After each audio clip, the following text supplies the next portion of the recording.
Hey, Hey, we have anybody on yet? I don't think so. I'm hoping I didn't just kick off somebody else because I did not give them a heads up that we were using the line. So Oh, oops. yeah, I know. I just texted them, but they're not always good about getting back to me quickly. So hey, Kim, hey, Angela, hey, Lindsay. Hello. Okay. You have coming in. I know. Here, I'm gonna mute myself for a quick second.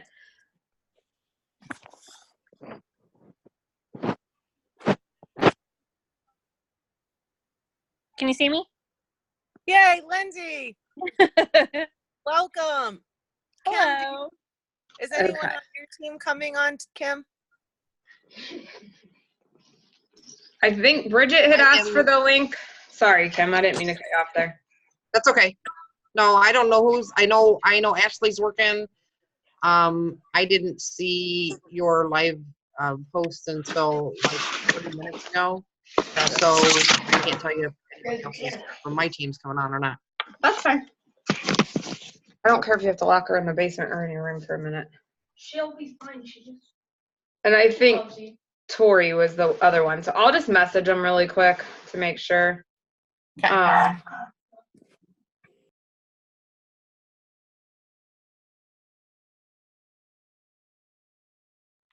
Tori's trying to get on, so give her a second. And our goal is to keep this to probably about, there's Bridget, 30 to 35 minutes, and then we're recording, and it is recording. There you go. You got on. Tori, are you good? I'm in. Thank you. Awesome. Okay. So thank you guys. I know we kind of planned this date last minute just because you already know we had such a huge month last month that talking to everybody each week like we normally would do has been challenging, and some people have different schedules than others, and Angela has a couple different jobs, Kim has several jobs, I work a lot of nights and weekends, so we're just trying to accommodate. Oh, Ashley's on. Awesome. Everybody, and we're going to record this. So this you can even use in the future as a guideline when you add new consultants to your team too. Awesome. So I am going to go ahead and just make sure everybody's muted for right now. You can unmute yourself at any point if you're on a phone. Angela, do you know if you swipe up or sideways? I know you swipe like one direction, but I use this more from my laptop than I do from anything else. So if you, from your phone, if you swipe or if you tap lightly the bottom on an iPhone, it'll say mute, stop video, share content, participants. If you click the participants button, you can hit the chat at the bottom and type questions in the chat. If you hit the unmute or stop video, those will affect your audio or video capability there. perfect. And then if you're on a laptop, it's in like a bottom bar, and you just kind of have to hover over the bottom, and you have the controls to like mute and unmute yourself, start and stop your video, and even screen share. So okay, so let's jump in and get started. Angela, I'm just gonna mute you for now. You know how to unmute yourself. That way we get a good clean recording too. So, okay. So I think all of you guys have done call one. I'm assuming Ashley has, because I know she's jumped in with both feet as well. So call one is designed for us to ideally work with you guys personally, hear a little bit more about your personal goals. Like that's something we really strive to do one-on-one if at all possible, so that you can share like your goals. Is money more important? Is products more important? Is it a little bit of both? Are you looking for something fun or friendships? We cover a lot of that in call one. And then we talked about the perks and the benefits available to you as a new consultant. So everybody, I believe, should have their kit by now. Lindsay, can you just give a thumbs up? Did you get your kit? You said you did, right? Your daughters said that it was there. I believe so. So everybody should have their kit by now. And in that kit is the rewards chart. So I challenge everybody to post that somewhere where you can keep track of it, because based on your sales, you'll be earning free products in your first 90 days. And then based on adding people to your team, you'll be earning cash bonuses. So we talk a little bit about that in the first call. If you need any kind of refresher, I believe I have that chart posted in our new consultant group. And as leaders, we're cheering you on. I can't wait. I was actually thinking about this morning when I was getting ready for something. How cool would it be to have, like, it would be even more than 27 because we had girls start the month before. But if you all had the knife block set either before Thanksgiving or before Christmas, how would that feel if you not only had achieved that highest level of free product already and gotten all those paychecks, but if you're the cook in the family, if you had that for the week of Christmas, you could wrap it and put it under the tree for yourself, or if there's somebody else in your family that's the cook. I know Lindsay's husband does a lot of the cooking. Just imagine being able to gift that knife block set that you earned for Christmas, and then some of the girls really could have it by Thanksgiving. So, track that, because we're cheering you on and we're here to help. And then the other thing we talked about was jumping in and getting started. So we have a lot of virtual consultants. I know Bridget's a virtual consultant. Tori, I think that's her goal, is virtual. Barb's doing virtual, and also she's got a vendor event lined up, and she's been to cooking shows before, but with her schedule, virtual is like her primary thing. And then Lindsay started out to do more cooking shows, but she's already booked a virtual party, so congratulations there. And she actually joined Facebook last night so that she could accommodate the virtual party that I think you said your mom was going to do. So as a virtual consultant, your top goal is to run more than one party at once. In fact, the most successful consultants are doing 2 shows the first week right out of the gate, and we're here to help you get started with that. And I think Ashley's doing both types of parties too. I think I heard. I didn't mean to leave her out there. So do 2 parties right out of the gate, and then your goal is to have 4 parties booked the following week. And the reason for that is that a lot of times with the virtual world, there's a very wide variance of what a successful party looks like. So when you host a cooking show, a lot of times, if you know that there's 8 to 10 people coming or 12 to 15 people coming, that's pretty guaranteed to be decent sales. Like Kim, I know if you're driving to a show and you're thinking like there's 12 people coming, you're like, it's going to be a good night. Virtual parties, the numbers are very, very different, and how many people order is very different. So you might have 40 people on a party, and you might be working to get 10 to 12 orders out of that 40 people that join. It's just, they're not going to all order, and that's how the virtual world works. So if you're doing 4 parties at a time, what we typically see is 1 is really, really good. 1 is really not so good, like not good at all, like may not even hit 200 or may not get any orders at all. And that happens in the virtual world. And then a lot of times the other 2 fall in between. So if you're a new consultant and you're only doing 1 party and it's just not a good party, it doesn't feel good. Nothing feels good. You don't feel good about your business. If you're doing more than 1 at once and 1's good and 1's not, and you did the same thing for both parties, it feels a lot better, because you're like, I did the best thing to have a best party, and that's the way it works. So that's why we want to see always doing more than 1 at once. And I know Bridget's worked really hard at that. I think every time you're booking a party, you're making sure you have a second one booked. And her second go round, we saw that like 1 was good and the other one didn't end up turning out how she hoped. Her first 2 both qualified. So it's just a good reason to keep double booking those parties. So hopefully that was covered in the first call, or you've heard that already, but I just wanted to do a quick recap. And then by this call, so this is basically call 2 that we do with you. Our goal is to check in on your party. So, we're going to talk probably a little bit more about virtual, but really the rules with virtual and cooking are similar, but the medium that you're talking to people might be the same. So if I talk about, or be different, I'm sorry. If I talk about host coaching, it's very important in a virtual party. It's also very important in a cooking show. But for a virtual party, you may be doing that by messenger or text. And for a cooking show, you may be doing that by an actual phone call, meeting people. Like there's just different avenues you may take to talk to your host. So once you get those first 2 to 4 parties booked, host coaching is really important. you can take the training in Dash that's going to talk about the key aspects of host coaching. And so we're not going to go over all of them, but the reason it's important is there is a saying across the company that's been around since before I started, that host coaching is where you earn your paycheck and the party is where you pick it up. And that is the same whether you do a cooking show or a virtual show, it doesn't matter. When you are coaching and encouraging your host towards a successful party, you will have a better party, hands down. Okay, anytime I've let my host coaching slide, my average goes down, my parties aren't as good, and honestly, I don't feel as good about my business either. So even if this is just day one for you in the business, it doesn't matter, you're still the Pampered Chef expert to all of your hosts. They don't care if you're day one or if you're, been in it 10 years, they still look to you as the expert. And sometimes even when people say, oh, I've had lots of parties before, they're always really good. Honestly, they still need to be host coached. And if I don't host coach them, a lot of times we don't have a great party, because this is something that you can help keep them on task. They're busy with a million other things, and Pampered Chef isn't at the top of their list. Does that make sense? Okay, another aspect of host coaching, and I meant to say at the beginning, we'll open this up for questions at the end. I just wanted to run through this, that way everybody could stay on the same page. Hopefully you guys can take notes, and then I'll take questions at the end. So write them down if you have them, and we'll get to that at the end.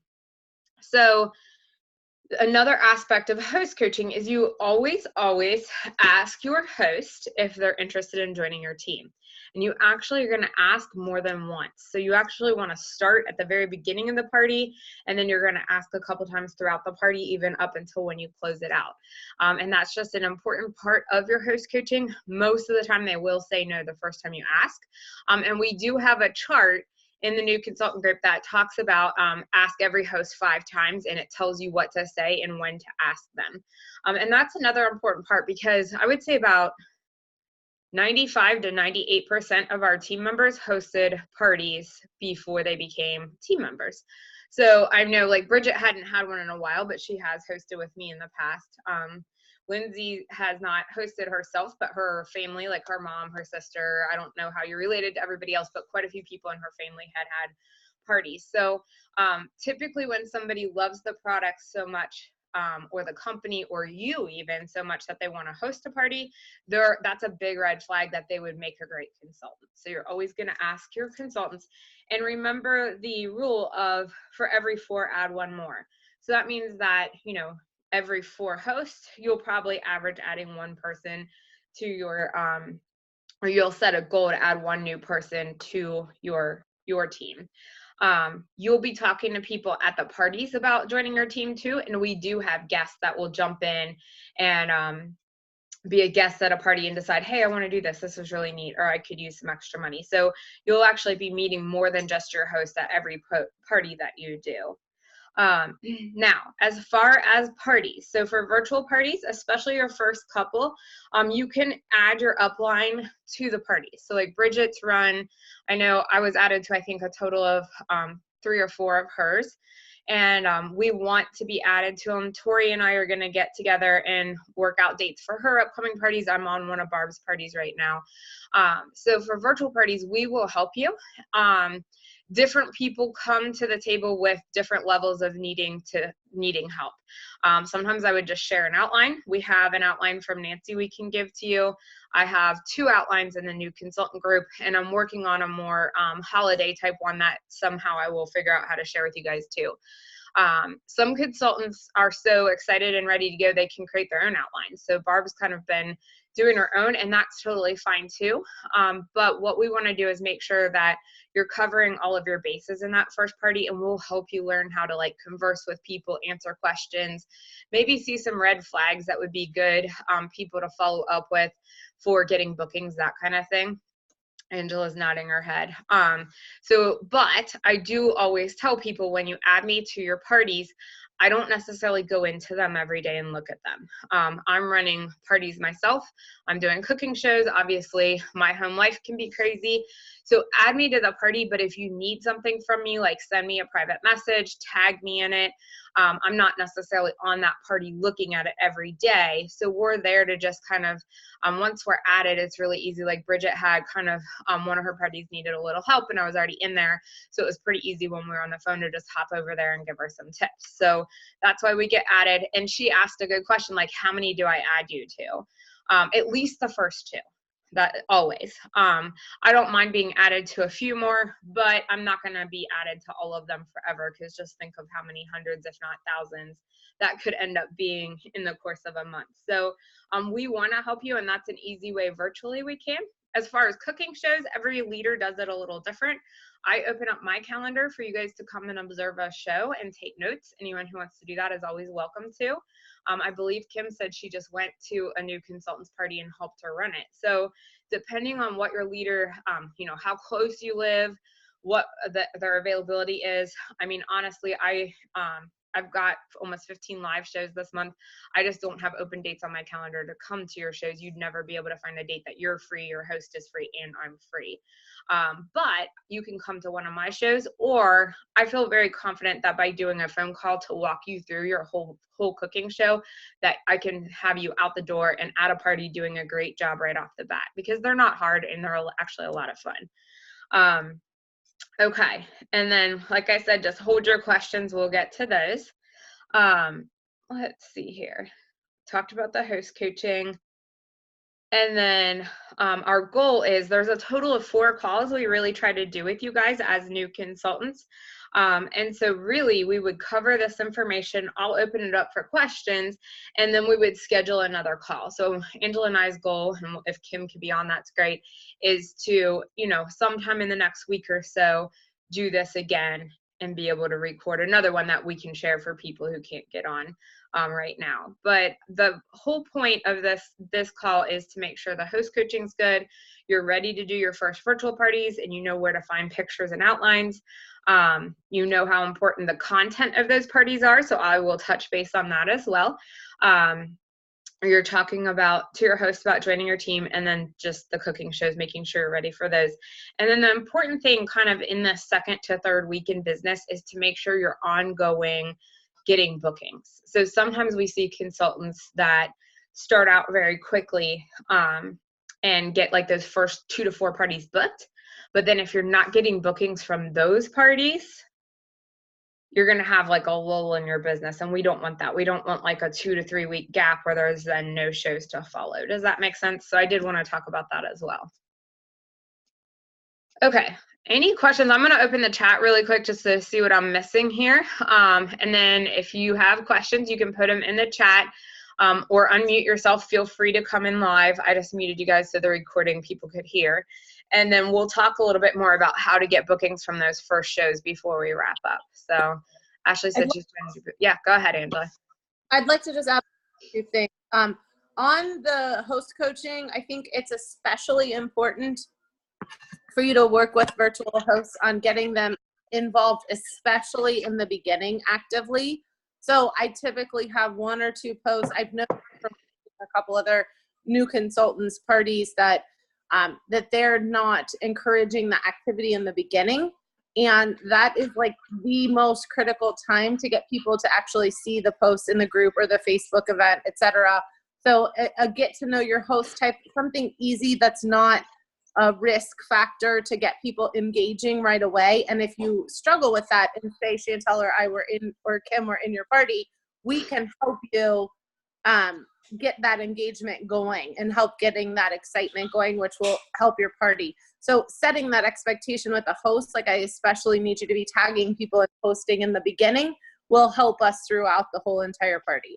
That was a big thing that I've seen a couple new consultants struggle with, was getting engagement within their party. And I think low risk posts in the beginning and posts that have lots of comments will get those items showing up in their your party hosts and guests newsfeed more.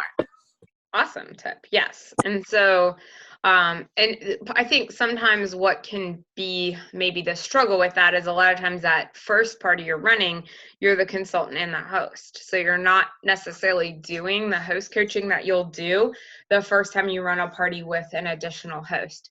And a lot of times when you're doing your first parties, and this goes for cooking shows and virtual shows, a lot of times it's a really close family member, like a mom, a sister, a cousin, a good close friend. And it may feel a little more awkward to host coach them than it would to be with a stranger. Like I know I work mostly with, sometimes I've done other parties with them, but these are people I only know because of Pampered Chef. So it makes sense for me to essentially tell them what to do to be a successful show. But if it's your mom or your sister, and that might feel a little more awkward. So what I've always trained new consultants to say is, I'm so excited that you decided to be my first, one of my first hosts, and I've been doing a lot of training to do this the best way possible. So if you could really help me out by letting me do the steps that I'm learning with you, even if it seems silly for me to like talk to you like this, let me do it because it's easier to practice on you. Does that make sense? So you just kind of take that off the table right off the bat, that you are going to give them the tips to be successful because you're still the expert, because you're the consultant and they're not. So I think that's a great tip. On a virtual party, your host should be posting every single day, but you do want to send them post to post every day. And there are those engagement posts like Angela said. So I'm trying to think of some of the ones I've done recently. I know for like the month of Halloween, I found like a picture that said something about like type in the year you were born and post the GIF for your Halloween costume. I would have my host post that and tag everyone in the party. So those are what we mean by like low risk post. It's not a salesy post, it's an interactive post. There's a ton of them floating around out there, and you want to send one to your host every day. Your hosts are also a great tool to help you get bookings. So that's what I really wanted to wrap up with, was how do you get bookings at a cooking show? How do you get bookings at a virtual party? With a cooking show, I won't say it's easier because you do have to ask every person, but you have a lot of people in one room and you can ask them all when they're placing their order. So it kind of makes sense. If any of you guys have been to one of my cooking shows, when I take orders, that's one of the questions I ask. Like, did you have fun? Would you like to book a party? Pretty easy. Hopefully you're going to get a yes or a no. Sometimes you get a maybe, but you get a response right then and there. One of the big differences with the virtual parties is you still have to ask, but there's no set time that you're going to have a set conversation with each guest in the party. So one of the big tools with getting bookings from your virtual parties is to actually have your host help you do that. When your hosts are on board for getting bookings, you will get so many more bookings than not. And that's something you want to start talking to them about, like Angela said, like before the very, very end of the party. Like maybe halfway through the party, 2/3 of the way through the party, say, oh, by the way, on top of your free product and your other host rewards, for every party booked off of yours, you get a half price item at that show. And my goal is to help you get at least 3 parties booked, because the great thing is then you'll have additional rewards and you can get other things down the road off of their parties. So when your host is on board, they can say, oh, so-and-so has a completely different friend group than me. Or sometimes they even know, like, my one friend really has her eye on that blender. I know she's not buying it tonight or from this party, like, but, I bet she'd have a party to get one. Like, they can really give you that insight. And a lot of times they can even message or text their friend and say, like, have a party. It was really easy. And they help with that. So you're going to ask your host to team up with you to get those bookings. You're also going to make sure you post about bookings every day of the party once the party officially starts. So like I do a lot of pre-posts on Monday. I don't talk about bookings that day, but like Tuesday, Wednesday, Thursday, I would talk about it. Again, not just posting something that says like, book a party with me, please. I'm looking for a host. I posted one today that had the 60% off price on the blender, the quick cooker, I think it was the knife block set and a piece of cookware. It was just 4 pictures that had the 60% off price. And I said, if you could only pick one, what would you pick first? So it's an interactive post. It's not like, book a party with me, please help me, or please help the host. And then I will personally follow up with each person who liked or commented on that. at the end of the party. So the last day or the day you're going to close it, or the day after you close it, it's a good idea to private message everybody who participated in the party, even if they did not order, and ask them if they'd like to book off of their friend. Tell them that you would love to work with them. Now, the way Facebook works when you do that, first of all, if you're running multiple parties, don't do all 4 of them on the same day, because that would be too many similar messages going out to people you're not friends with, and you could get blocked from sending messages. So do like, I try to do 1 party at a time. And then second of all, when you send a message to somebody that you're not already friends with, it will go to their other folder. And they can only really see that if they log in from like a computer. They won't be able to, they won't see it right away. So don't be surprised if they don't all respond to you. That's normal. That's okay. That's what happens. I just had a girl message me back today and she goes, "Oh, sorry, I never saw your message. It went to my other folder." This was from a party 2 or 3 weeks ago. She's like, "I'm not ready to have a party now, but you can follow up with me after the first of the year." So even though I messaged her several weeks ago, it still pays off in the long run to do that messaging because it does build up customer relationships.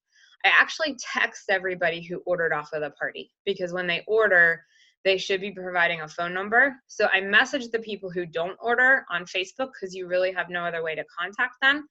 But I text the ones that ordered with a similar message, like, "Thanks so much for ordering off of Angela's party. Your products will be in 5 to 7 business days. Text me as soon as you get them. I might include a recipe in there. Would you like to book a party off of Angela? I'm working on getting her 1 more booking and I'd love to work with you." That I would say something almost exactly like that. So, and I do save those in my phone and use them over and over. I don't retype them every time. So that covers a lot of how you're going to get bookings from your virtual parties. If you are not doing that kind of follow-up, you're not going to see the bookings that you should be getting from the virtual parties because it is an additional step to get those bookings off the virtual party because you don't meet them face-to-face. Does that make sense? Okay. Add one to virtual parties. If you're doing a cooking party, everything she just said about asking a question when you post something about bookings, you can do that in person too. So if you are in a room and you say, "By the way, you can get the blender at $139.60 this month, or the Rock at, what is it, like $60 or something like that, which would you guys prefer to have?" So if you're featuring the blender and the Rock and you say, "Which one would you rather have on sale?" It's the same thing you're doing in the Facebook party, but you're getting the instant response in the room. But just don't think that that only applies to a virtual party. It also applies to a cooking party as well. Yes, yes.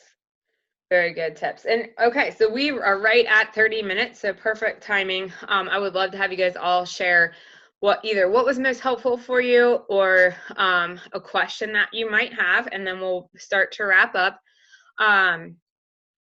Even if you've maybe gotten your question answered, still feel free to jump in and ask one because we're recording this for other people who won't be on live with us. So, like Bridget, if you maybe think of a question we've already talked about over the phone, feel free to come in and ask it. That would be awesome. And then I have one more thing I'm going to have you guys do, and then we will wrap up. So who could go first?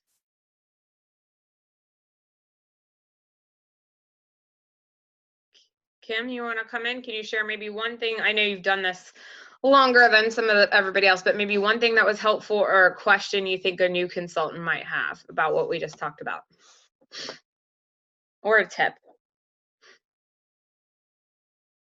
Putting you on the spot now. You are putting me on the spot. What's one thing my you've biggest learned tip with, yeah, is go for it. ask everybody. Okay. Ask everybody. And I'll say this time and time again, the worst they're going to tell you is no. So if you don't ask, you're not even going to get the no. So sometimes you get that yes. I happened to ask Ashley, and when I asked her to book a party off of Brittany's party, she was like, "Oh, I really don't think anybody will come." The girl ended up having an $800 party, and now she's one of my recruits. So I'm super excited. So yeah, ask. I love that. I think that's a great tip. Okay. And Bridget, I'm going to unmute you.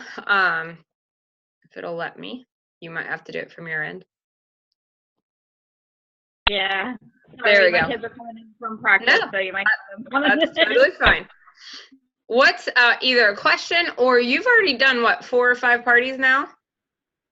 Yes, I have done 4. I'm on my 5th one right now that's going this week, and it's actually going pretty well. Even for a smaller amount of people that are in the party, we're getting a lot of comments and a lot of questions. The one question I did get, though, is I got a question from the party that I'm currently hosting that they want me to help them pick out their list, their wish list. Okay. And that's one thing I have not looked at. And then I got an email from Pampered Chef that said you can click on this link, and then when you do, it's not there. So Okay. I didn't know how to do that. An email that doesn't have the correct link would be something you'd have to contact Pampered Chef, because that would be like a tech issue that we wouldn't be able to figure out for you.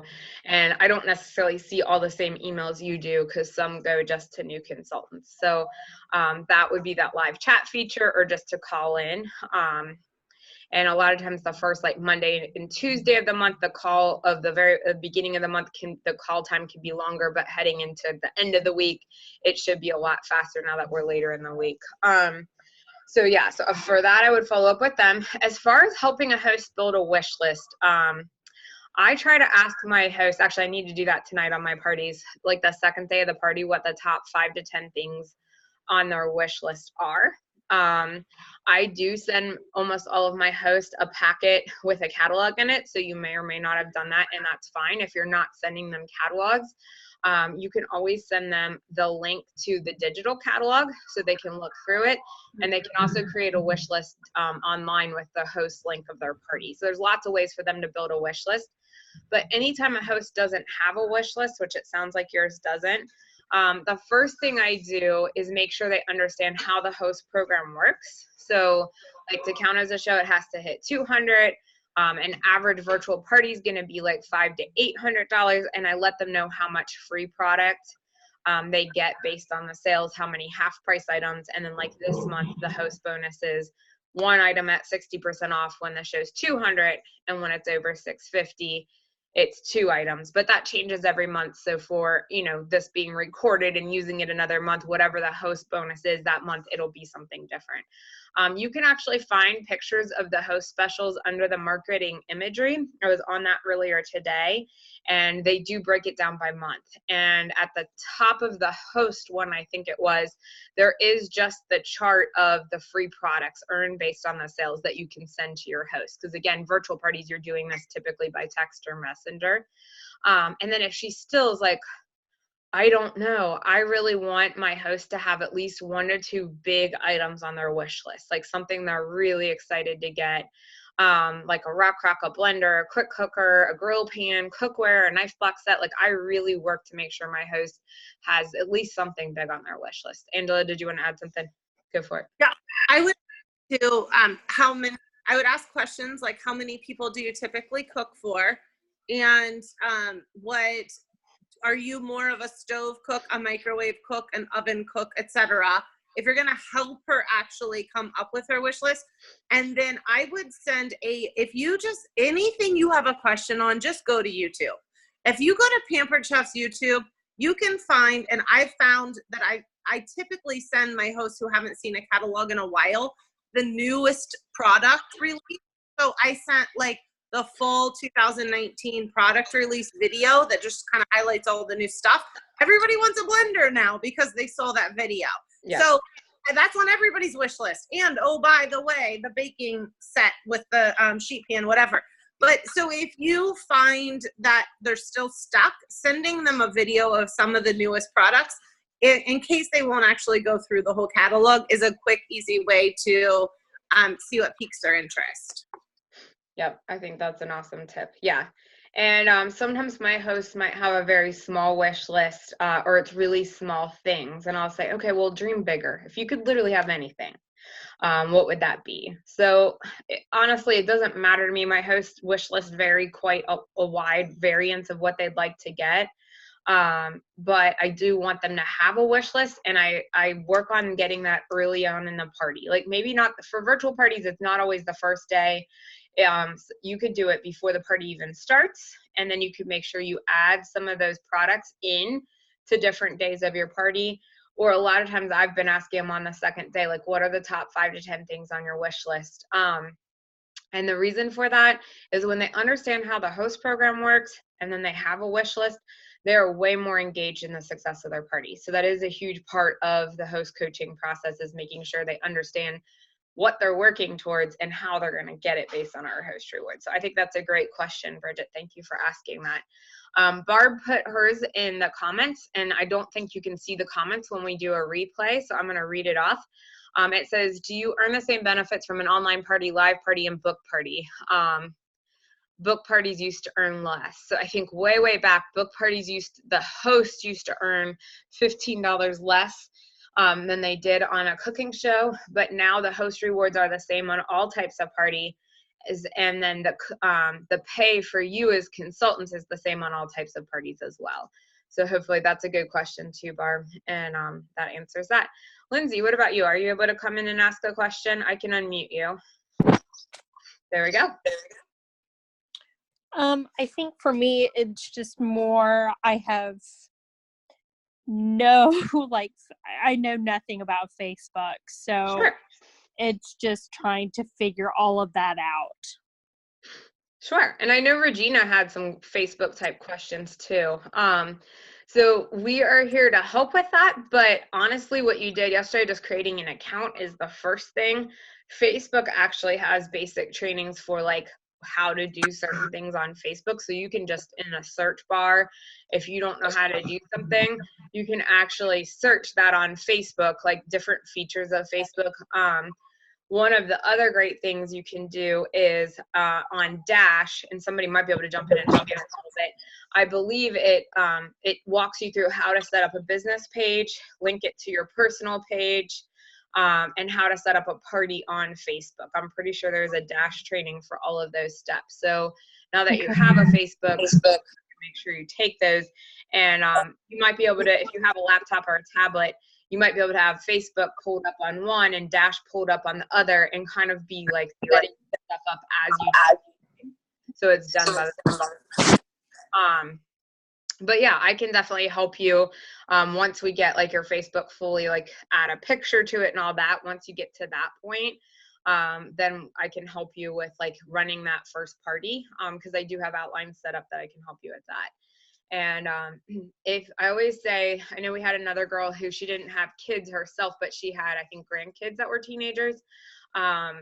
Kids are so much more intuitive with social media than we are, that I actually ask my teenagers a lot of questions about stuff.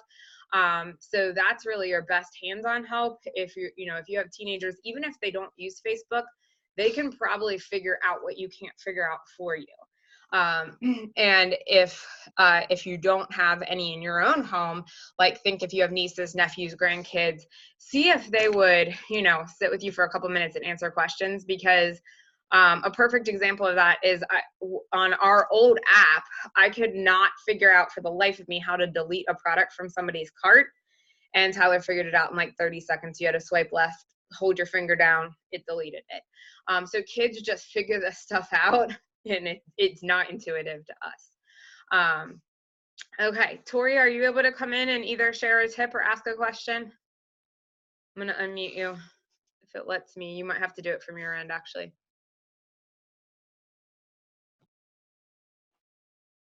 There you go. Here, I'm here, sorry. I don't really know if I have a question. I think it's more just getting started. Like getting the Facebook page, like the actual business Facebook page set up, and just having confidence to like start through the party. So I don't know if like I was gonna go back to the party I just had with you recently. Sure. And try to figure out so I can have post ready, because I think that's what makes me the most nervous, is not having post ready to go, and kind of it seeming like all over the place. Sure. Okay.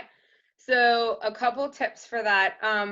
This may go different than what Paper Chef has in Dash, so don't like say, oh my gosh, she told me to do something different. I think that it's okay to run at least your first party or two from your personal page, especially if it's your launch party, before you set up your business page. We do need you to set up a business page, because as you're doing more and more parties, if you run them all from your personal page, it can get you thrown in Facebook jail, and we're trying to avoid that.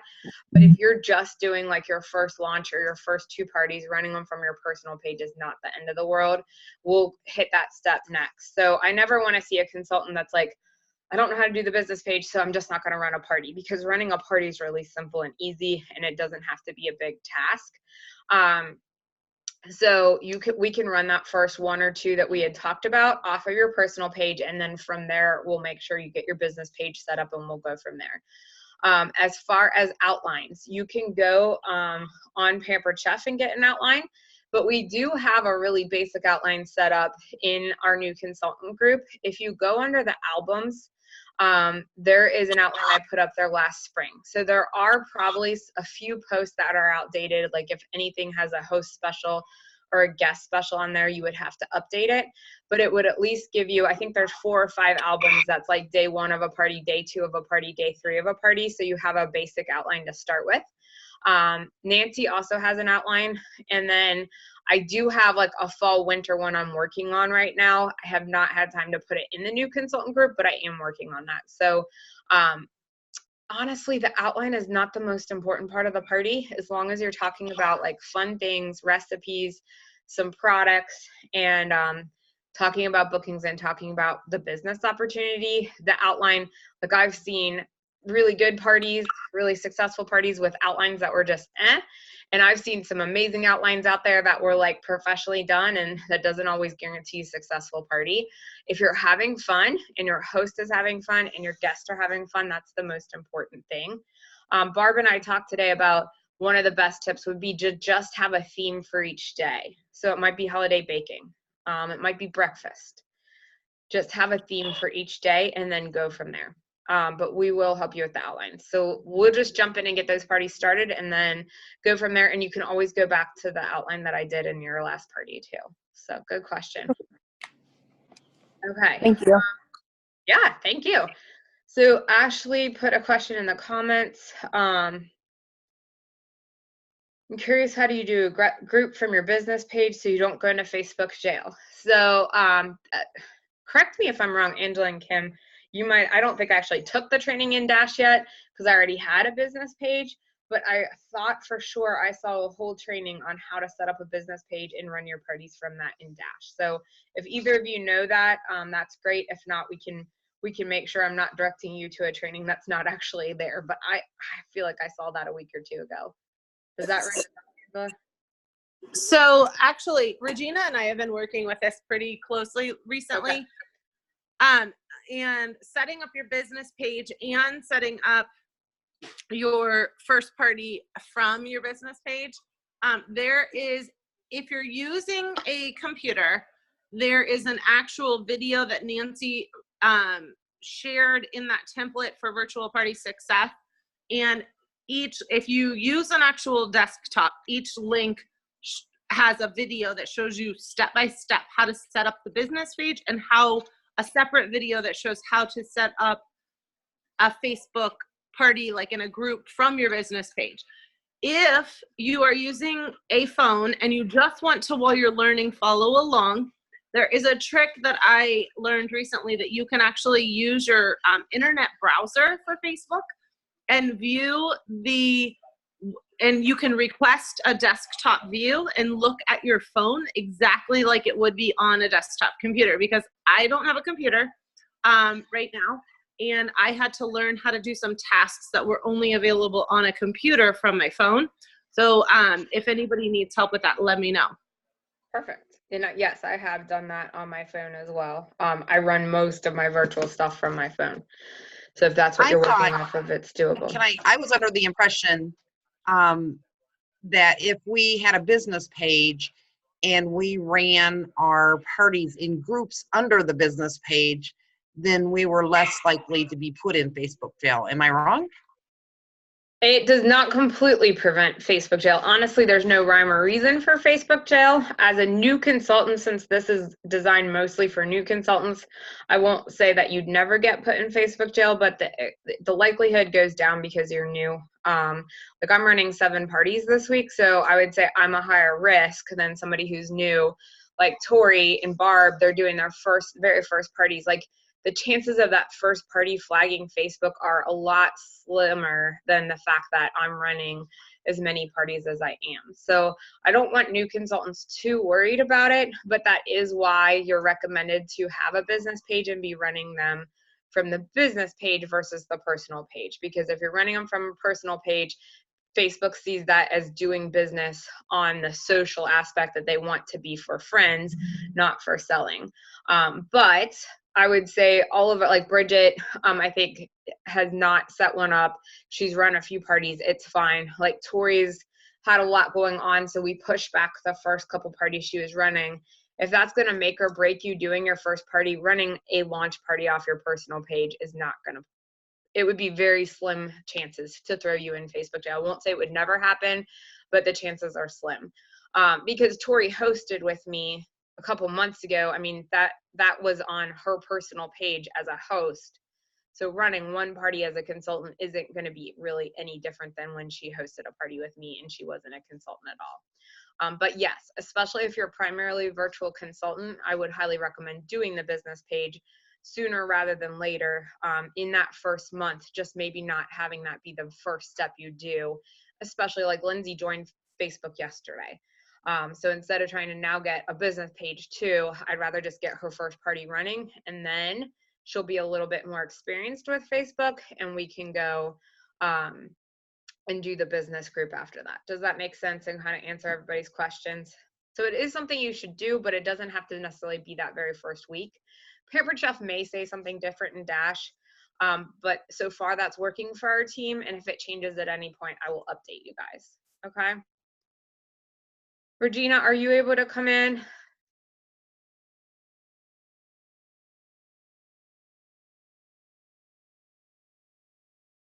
Okay. Awesome. Let me see if I can unmute you. Okay. Any questions or comments or tips you can share? Just that give yourself time to do the learning. I have been so frustrated trying to figure it out, and I've been kind of limping along doing what I could figure out on my own, and finally I just let Angela know that I was totally lost and could not for the life of me figure out how to do everything. So she finally was able to help me today, and she talked me through some things. She showed me those videos, and I went back and looked at some of the links in that Google document after I was able to finally find it. So again, give yourself some grace and just give yourself time to figure it all out. I love that. Yeah, that's an awesome tip. Everybody comes to this with different backgrounds and different experiences. You know, if you have had a smartphone for the last 10 years and do a lot on social media and on Instagram and kind of really on social media, you'll be able to take to stuff faster than I have. That was definitely something that slowed me down from switching to being all cooking shows to virtual shows, because that was a big step. I didn't even have a smartphone for years and years. I just had like an old keyboard phone for a long time and ran a very successful cooking show business that way. So everybody brings different things to the table. So think of what your strengths are and really play to those. And then think of maybe an area that could be a weakness or a struggle. And that's where you're going to reach out to your upline, the person who signed you, your leader. Nancy has fabulous training. And then we have our awesome team page. So we'll just wrap up because I don't want this to get any longer with saying that that's the great thing about our team is you are on our team page, which is for now called the Growing Gossip Team. We could always update the name in the future. And then you should be on the new consultant page. So there's 2 pages for you. They're both resources. Ask your questions on that Growing Gossip Team page. You'll get a lot of answers. It's a place for you to post questions to get answers. And there's over 100 consultants on there. There's lots of new consultants. There's lots of very experienced consultants. Somebody will see your question and be able to answer you quickly. And the great thing about social media is we can post like screenshots and all kinds of great things that are a lot easier to share answers than just having a text conversation or a phone call. Okay, so thank you guys so much for taking the time out of your nights for this. I hope this was very, very helpful for you. We're really excited to have you. And I know by having you guys on this call, we got a much better recording than if it was just me talking or just Angela and I talking at, you know, each other. This was, I think the tips you guys shared at the end were totally priceless to help other consultants too. So thank you for doing that. And we will let you know when we can do the next one in the series, and we hope to see you back. So have a great night. Thank you so much. And if you need anything from here, just private message Angela or Kim or I on Facebook, and we will go from there. If you had another question, you couldn't ask. Let me end the recording real quick so we have it.